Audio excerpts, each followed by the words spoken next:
आधी सोडून किती दिवस झाले? आधी सोडून तरी 15 दिवस झाले. 15 दिवस झाले. हा हा प्लॉट किती दिवसाचा आहे लागवडीपासून? 30 दिवसाचा प्लॉट आहे. 30 दिवसाचा हा plot आज कम्प्लीट 30 दिवस आहे. 30 दिवसाच्या मानाने प्लॉट किती वरती गेलाय तुम्ही प्लॉट बघू म्हणजे शकता बघू सर्व. शकता हे बघा. इथपर्यंत बघू शकता वरती. आणि शक्यच नाही का 30 दिवसाचा प्लॉट एवढं मोठं होणं. मोठा वाहन म्हणजे आणि बुडापासून बुडा बसून तुम्हाला फुलकळी पण फुलकळी. लागली आणि सेट पण होणार आहे ती. झाली मोठं झाले ना, भरपूर शेंगा लागले. आणि इथपर्यंत पूर्ण वरतीपर्यंत फुलकळी लागणं सोपं नाही 30 दिवसाच्या मानाने. 30 दिवसाचा तुमचं अजून नाही काही तर 8-10 दिवसामध्ये तुम्हाला पहिलं तोडा काढून घ्याते. हा. दरवर्षीप्रमाणे तुम्हाला चांगला रिझल्ट वाटला ब्लॉसम हा. पाहिजे मस्त वापरल्यानंतर. रिझल्ट झाले.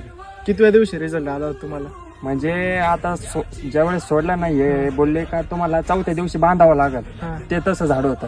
आम्ही असं म्हणलं झाड काय होतं. बांधायची गरज नाही. नाही, एवढं काही कोणाच रिझल्ट येत नाही. बरोबर. तर आम्ही काय हे केलं नाही, हा. तारी टोकर काहीच केले नाही. मनावर नाही घेतलं हा. एवढं बा. पण 4थ्या दिवशी ना हा. झाड अक्षरशः मोडायला लागले. हा, दिवाळीच्या दिवशी आम्ही याच्यात ते तारी टोकर करीत होतो.